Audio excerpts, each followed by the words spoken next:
Ja, hallo. In diesem Video zeige ich euch das Geschehen in einem Binnenhafen, wenn ein Binnenschiff gelöscht wird und die Ware oder das Schüttgut umgeschlagen wird auf einem LKW, welche Maschinen da eingesetzt werden und vor allen Dingen, welche Kräfte da teilweise frei werden. Das ist unvorstellbar, wenn man sowas noch nicht gesehen hat. Ich bin jedes Mal wieder fasziniert, wenn ich in einen Hafen komme und diese unterschiedlichen Möglichkeiten sehe. Ich finde es einfach genial. Also viel Spaß mit diesem Video. Bitte Kanal abonnieren.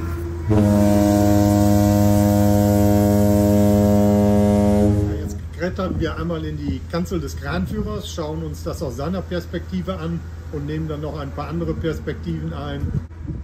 So, und schon sind wir in der Krankanzel.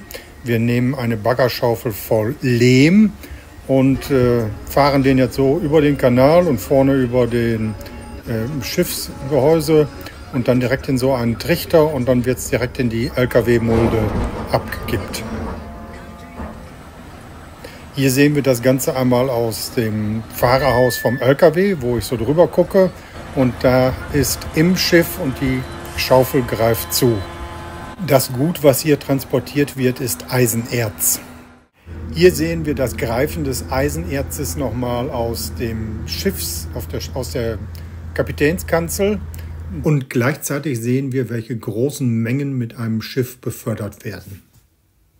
Dieses Schiff ist 85 Meter lang, 9,50 Meter breit und kann 1708 Tonnen befördern. Damit man sich diese Menge mal vorstellen kann, wenn wir diese 1708 Tonnen durch 26,5 Tonnen teilen, ergibt das 64 LKWs. Und diese 64 LKWs werden benötigt, um eine Schiffsladung abzutransportieren. Oder um nochmal eine andere Vorstellung zu bekommen, wenn diese 64 LKWs insgesamt hintereinander stehen, haben wir eine Schlange von 1,2 Kilometer. Stellt euch mal vor, ihr geht zu eurem Bäcker, nehmt ihr für die 1,2 Kilometer eure Füße oder nehmt ihr da schon ein Fahrrad? Was meint ihr? Stellt euch das mal vor. Der Kran gibt das wieder hoch zum Trichter. Hinten im Schiff seht ihr so einen kleinen Mini-Bagger, der schon mal die Hälfte des Schiffs da zusammenkarrt. Da kommt aber nachher noch was weiteres. Und da wird jetzt abgekippt und dann geht es direkt in die Mulde des LKWs bei dem Kollegen.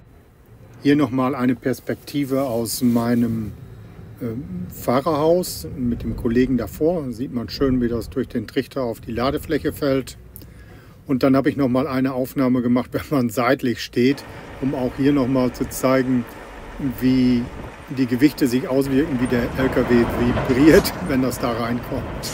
Nach jeder Entleerung der Kranschaufel muss ich wieder in den Fahrerhaus steigen und den LKW entweder vor- oder zurückfahren, damit dann insgesamt alles gleichmäßig beladen wird.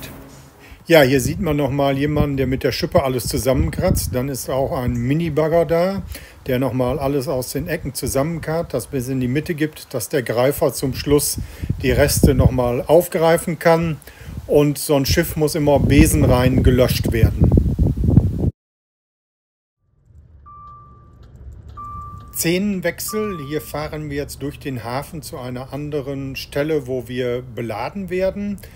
Hier möchte ich euch einmal zeigen, dass es da also auch durchaus Passagen gibt, die sehr, sehr eng sind.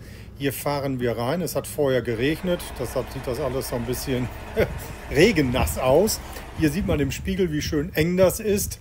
Auch anhand des Radladers da vorne kann man sehen, wie eng das hier zugeht.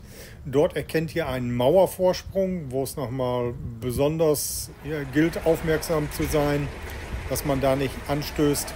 Und wenn wir jetzt links nochmal rüberschauen, auch dort wird Lehm eingelagert und der ist unter Dach, damit er nicht feucht wird.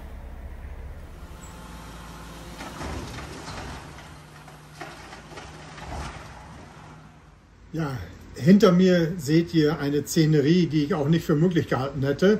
Und zwar, als ich das erste Mal erlebt habe, das kannte ich bis dahin noch nicht, ich bin mit einer Art Lehm beladen worden in dem Hafen.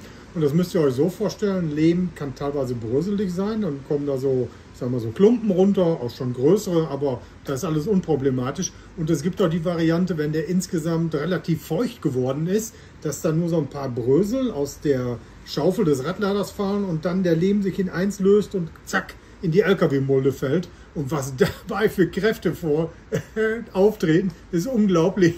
Man sieht es hier jetzt gleich. Also ich bin fast bis unter die Decke auf meinem Sitz gegangen, als das erste Mal war. Wahnsinn, Wahnsinn.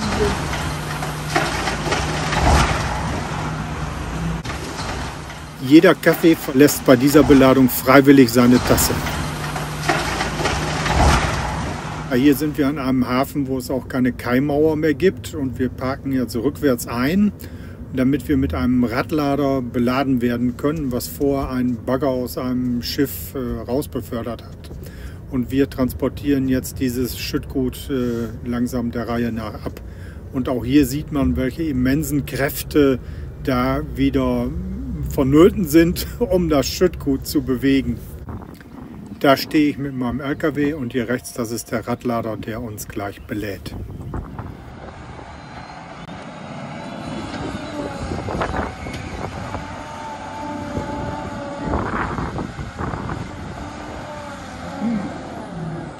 In so eine Baggerschaufel passen je nach Schüttgut bis zu 8 Tonnen Gewicht.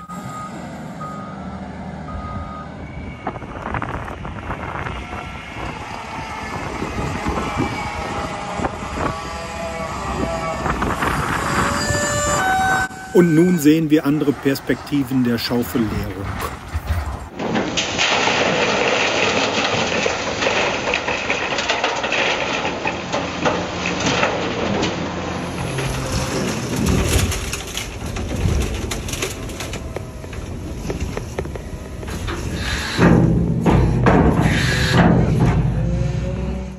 Hier kommen wir jetzt schon zu den etwas größeren Schiffen. Das sind die Schiffe, die am Fluss im Hafen entladen werden und die gigantischen Mengen, die dort bewegt werden. Hier sehen wir dann ein Schubschiff, was man häufig auf Flüssen sieht. Das hat 6000 PS und kann riesige Mengen vor sich herschieben in sogenannten Leichtern oder Barken. Das sind dann diese Transportteile, wo das zu transportierende Gut drin ist. Und das kann man dann unterschiedlich davor spannen von 1 bis 6 solcher Leichter oder Barken, die vor einem Schubschiff gespannt werden können. Und ein Leichter oder eine Barke kann bis zu 2850 Tonnen aufnehmen. Ein Seeschiff kann bis zwischen 100 bis 400.000 Tonnen transportieren. Der Wahnsinn. Ja, und die müssen auch alles zumachen, weil wenn die in schwere See kommen, dann schlägt das ganze Wasser da rein. Deshalb muss jedes Schiff zugemacht werden können. Es ist einfach überall der Wahnsinn. Ja, hier unten sehen wir dann einen Schubverband aus 6 Leichtern. Der kann dann ca. 16.500 Tonnen zuladen. 16.500 Tonnen. Ja, und auch hier stellen wir uns das Ganze mal wieder in LKWs vor. Also diese 16.500 Tonnen ergeben 624 LKWs. 624. Hier oben zeichne ich mal einfach 100 ein. Ja, und das mal 6 plus 24. Es ist einfach unglaublich. Ja, ergibt diese 624 LKWs, die zum Abtransportieren benutzt werden müssten. 26,5 Tonnen kann jeder LKW laden, ergibt 40 Tonnen Gesamtgewicht und das 624 Mal. Jetzt denken wir noch mal kurz an unser Eisenerzschiff und schauen uns dann noch mal eben den Hafen von Rotterdam an, wo diese Seeschiffe ankommen und wo das Ganze dann umgeschlagen wird auf die Schiffe und Leichter. Hier sehen wir den Hafen von Rotterdam von oben und selbst von hier ist die Stelle zu erkennen, wo das Eisenerz liegt. Ich zeige mal mit dem Pfeil darauf. Sehr schön zu erkennen, auch aus dieser Höhe, dieses Rostbraun oder Rostrot.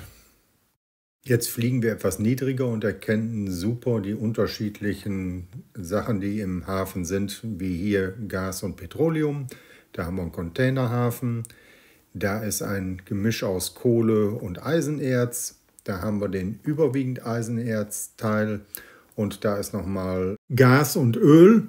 Und in diesen Rotterdamer Hafen fahren täglich 12.000 LKWs. Also 12.000 von uns sind jeden Tag einmal im Hafen, um dort zu laden oder entladen, wie auch immer, der absolute Wahnsinn.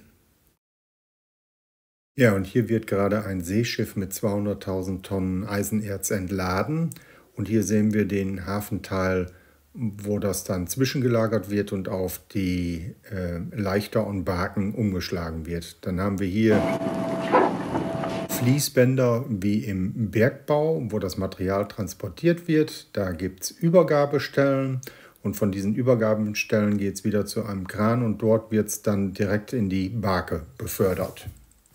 Und diese Leichter werden dann zusammengestellt für die Schubschiffe, entweder Sechser, wie wir hier sehen, oder als Vierer oder als Zweier, je nachdem, wo die Ladung hingehen soll, je nach den Möglichkeiten, die der Kanal oder der Fluss bietet, um diese Menge zu transportieren. Und vor diese vorbereiteten Barken oder Leichter wird dann unser Schubschiff gespannt und setzt sich dann von Rotterdam zum Beispiel nach Duisburg in Bewegung. Und so wird dann dieser Verband über den Rhein stromaufwärts geschippert bis zum Hafen in Duisburg, wo dann das Gut wieder gelöscht wird. Hier sieht man dann noch mal einmal, welche Kraft davon nöten ist, um so eine Menge flussaufwärts zu schippern. Das Schubschiff heißt auch noch Herkules für Stärke. Und hier sieht man da hinten, was die Schiffsschraube arbeiten muss, damit das ganze Gut hier flussaufwärts geschoben werden kann. Ja, hier sehen wir den Rhein in Duisburg und wir schauen hier auf das Werksgelände von ThyssenKrupp. Die haben 14.000 Mitarbeiter und das Werksgelände ist 10 Quadratkilometer groß. Hier sehen wir die Kohleanlieferung, hier ist der Eisenerzteil und hier sehen wir wieder unsere Barken und Leichter, wo sie im eigenen Hafen entladen werden. Hier ist an der rotbraunen Farbe wieder sehr schön zu erkennen, wo das Eisenerz verarbeitet wird. Unter hohen Temperaturen wird aus dem Eisenerz und anderen Zusatzstoffen sogenannte Brammen gegossen. Das ist das Vorprodukt zur weiteren Verarbeitung von Rohstahl. Auf das Gelände von ThyssenKrupp fahren täglich 2000 Lkw. Liebe Kollegen, wart ihr auch schon da? 2000 LKWs am Tag, das ist schon eine Hausnummer. Da haben wir große Chancen, dass der eine oder andere schon mal auf diesem Gelände war. Mein Wort